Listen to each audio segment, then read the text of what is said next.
Donald Trump accepted the Republican nomination for president tonight after a week in which his running mate, J.D. Vance, and the rest of the GOP lied brazenly about his track record as president. For more on this, it's time for a closer look. We taped this in the afternoon, so we don't know exactly what Trump said in his acceptance speech, but we do know what the overriding theme of the Republican National Convention has been so far. Under President Trump, everything was awesome. Our economy is not nearly as strong as it was 4 years ago. Under Trump, we prospered. We were richer. President Trump handed Biden a booming economy. Under Trump, we had a booming economy. Under President Trump, we had the greatest economy in our lifetime. Under President Trump, we had the strongest economy in history. I'm going to ask you one simple question. Are Americans better off today than they were 4 years ago? Yes! Wait, sorry, was I not supposed to answer? I always do that. That reminds me of the time I played Family Feud and leaned into the mic during someone else's turn and said, "Make whoopee," before a teammate informed me the category was things you do by yourself. And then everyone laughed at me, and Steve Harvey made this face. Yes, we all remember the halcyon days of 2020 when the economy was soaring and toilet paper was plentiful and we weren't all wearing T-shirts on our faces and wiping our mail down with Clorox and filming our TV shows at home without our hair and makeup teams, which left us looking like a ghost haunting a Dickensian orphanage. Yeah, I look like I have about 30 seconds left to find the key in a Saw movie. I look like Data from Star Trek after he drowned. Guys, how many of these did you write? I think they get it. I look like a teenage lesbian's passport photo. What? That one doesn't even make sense. Trump, of course, oversaw a net job loss and a contracting economy where inequality soared and corporate profits exploded. But the only thing more predictable than Republicans brazenly lying about Trump's record is Republicans flip-flopping to support him, like former South Carolina Governor Nikki Haley, who just months ago said Trump was diminished and unhinged. Now Haley said this. Donald Trump has my strong endorsement, period. Wow, exclamation point. Who could have seen this coming? Question mark, open parentheses, eye roll, closed parentheses. I'm just F asterisk, asterisk, asterisking with you, comma, we all saw it coming, period. In fact, we predicted it here on Late Night when Ron DeSantis dropped out. So now that DeSantis is out, Republicans are left with two choices, either Donald Trump or a person who's going to endorse Donald Trump in the coming months. And guys, that was recently when I was back in the studio. You can tell because I no longer look like a ventriloquist dummy who came halfway to life. Guys, they get it.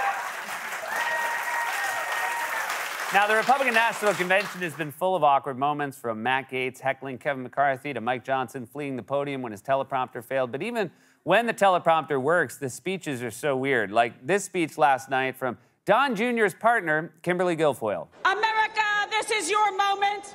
Will you stand for President Trump? Rise up! Rise up!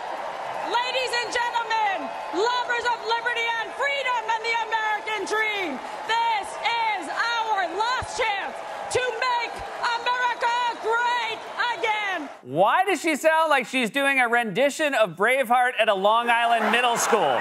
They can take our lives, but they'll never take our beautiful marble fountains. As we've said for many years now, MAGA weirdos also have weird little obsessions, like increasing your sperm count by exposing your testicles to red light therapy, or getting mad that the green M&M isn't hot anymore because she stopped wearing high heels, when in fact she's hotter now because she's not trying too hard and she can walk through the meatpacking district without getting her heel caught between the cobblestones.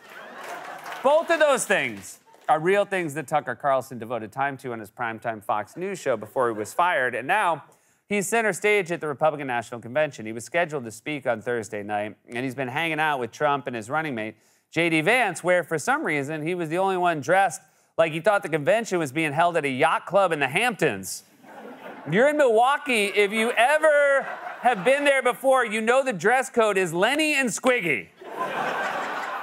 I do tip my cap to their audacity. They claim to be the tribunes of the working class while looking like a human pocket square. I'm surprised Trump doesn't have you tucked into the front of his jacket. But that is the modern GOP right there. Tucker and fellow red-pilled rich guy Elon Musk were reportedly instrumental in convincing Trump to pick Vance, a Yale-educated venture capitalist who has jettisoned virtually everything he ever believed about the Republican Party and Donald Trump. Just to give you an idea how much Vance has debased himself to crawl to his perch as Trump's number 2, here's some of the stuff he had to say about Trump before he got into politics. In 2016, he suggested Trump might be America's Hitler, called him cultural heroin, and referred to him as noxious. I'm a never Trump guy.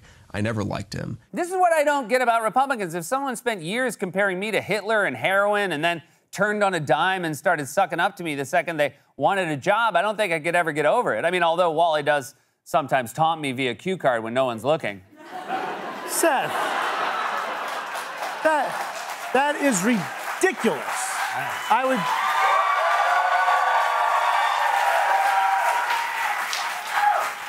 That's ridiculous. I would never do that. Okay. Hey, Seth, you're a...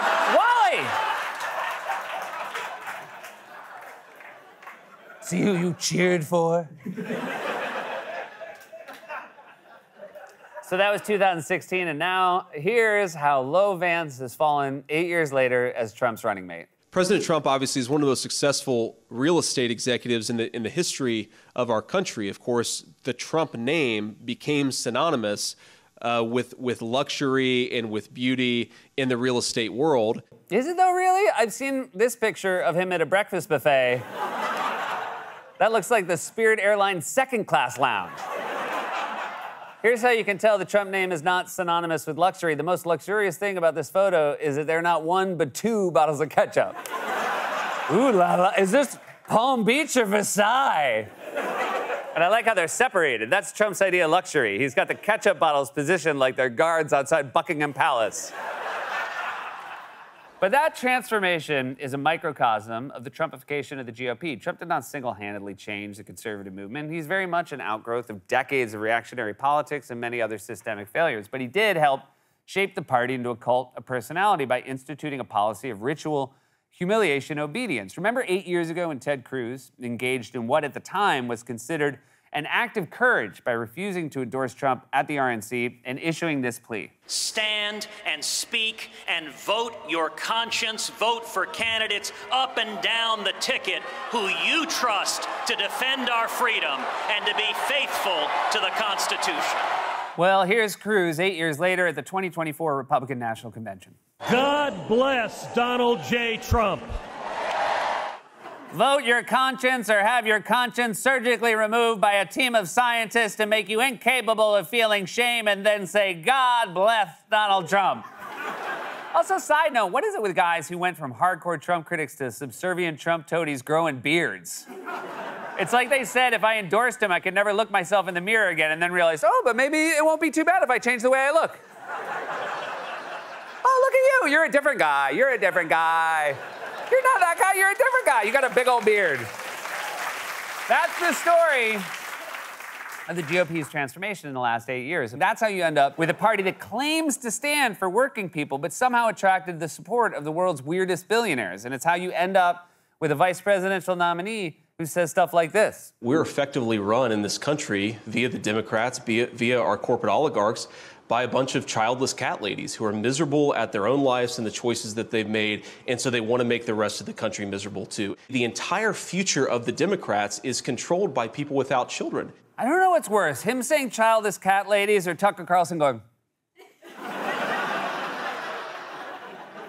These guys are so weird. If you saw these two having this conversation at a party, you turn to your spouse and say, one of us needs to pretend to have catastrophic diarrhea so we can get the hell out of here.